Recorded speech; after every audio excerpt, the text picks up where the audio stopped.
Comme dans tous les outils de traitement de texte, Google Docs vous permet d'ajouter automatiquement une puce ou un numéro en début de paragraphe. Voilà qui est très pratique quand vous créez des paragraphes de type énumération. Premier point, deuxième point, troisième point, ou petit a, petit b, petit c, par exemple.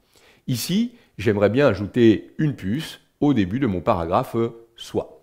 Je me positionne à l'intérieur de ce paragraphe et là, je peux tout simplement venir cliquer le bouton ici, liste à puces, présent dans la barre d'outils de Google Docs. Vous voyez que Google Docs m'a ajouté immédiatement une petite puce en début de paragraphe, un petit rond noir ici. J'aurais pu aller dans la petite liste déroulante pour choisir un autre symbole de puce. Ce qui m'intéresse pour l'instant, c'est le premier symbole. Ici, la petite flèche, ici l'étoile, on voit bien. Nous reparlerons des autres symboles lorsque nous appliquerons dans la leçon vidéo suivante des listes à puces hiérarchiques. Donc là, je vais reprendre mon petit rond.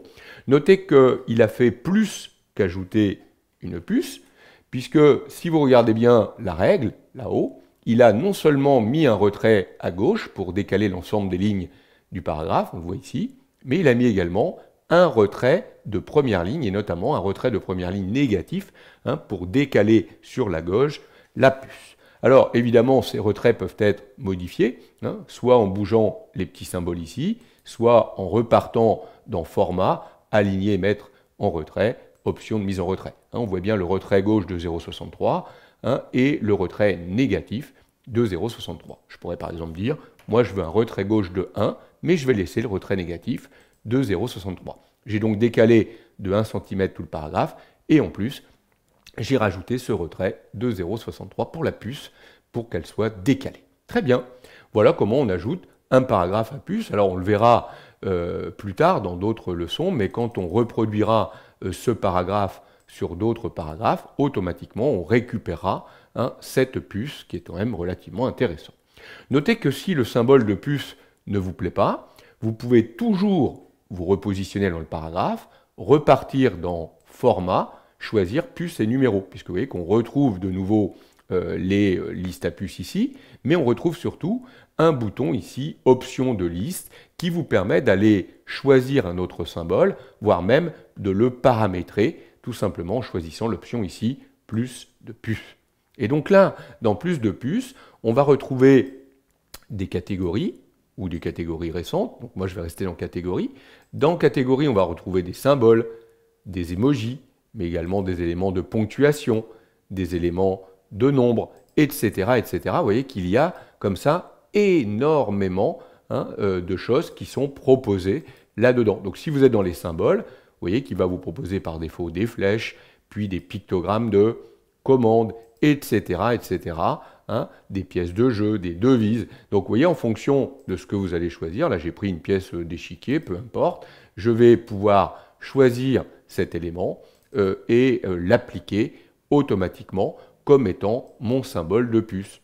Vous voyez que automatiquement, il a utilisé ce symbole maintenant comme étant ma puce. Bon, il est donc tout à fait possible d'aller paramétrer le symbole de puce en allant dans ce menu.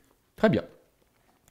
Au lieu de mettre une puce, vous auriez pu appliquer un numéro. Regardez, on retrouve le petit bouton à côté. Plutôt que de choisir liste à puce, j'ai liste numérotée. Si je clique, vous voyez qu'il a remplacé mon symbole de puce par un numéro. Là encore, vous pourriez choisir le type de numérotation. Vous voyez, on a différents symboles. Et là encore, en allant dans Format, en rechoisissant puce et numéro, option de la liste, vous voyez qu'on retrouve des formatages ici de numérotation qui vont être relativement importants. Donc on va pouvoir laisser par exemple le 1 ici, très bien. Notez que si vous reproduisez la mise en forme de ce paragraphe sur un autre paragraphe, puis encore un autre, vous voyez que la numérotation suit 1, 2, 3. Mais on pourrait très bien se dire qu'à partir de là, je veux redémarrer une nouvelle numérotation qui repartirait de 1, qui ne suive pas la numérotation précédente. Donc là, je vais me repositionner dans ce paragraphe, je vais aller dans Format, de nouveau choisir puce et numéro, repartir dans Option de liste, et vous voyez qu'ici, je peux lui dire redémarrer la numérotation, Je vais donc pouvoir redémarrer à partir de 1, dire OK, et vous voyez qu'à partir de là, il est reparti avec 1, 2, etc. Enfin, ça pourrait être très pratique quand vous aurez besoin de numéroter par exemple une table des matières. On pourrait décider que pour certaines numérotations, je vais le faire par exemple pour ce paragraphe, on peut ajouter un préfixe ou un suffixe au niveau de la numérotation. Donc on pourrait repartir dans puces et numéros, options de liste, et vous voyez qu'on retrouve ici la possibilité de modifier le préfixe et le suffixe. On pourrait dire, je sais pas, par exemple, je vais mettre chapitre 1, et en suffixe, je veux mettre par exemple une parenthèse ou mettre un tiret. Je vais dire OK, et vous voyez que immédiatement il m'a mis un chapitre 1 tiret ou un chapitre 2 tiret comme je l'ai demandé. Voilà comment, très simplement, on ajoute des puces, des symboles à des paragraphes ou des numérotations automatiques. Nous verrons évidemment que quand on reproduit le paragraphe, il reproduit avec ces puces ou ces numérotations. Il est même capable, vous l'avez vu, de faire évoluer les numérotations en fonction du paragraphe dans lequel on se trouve.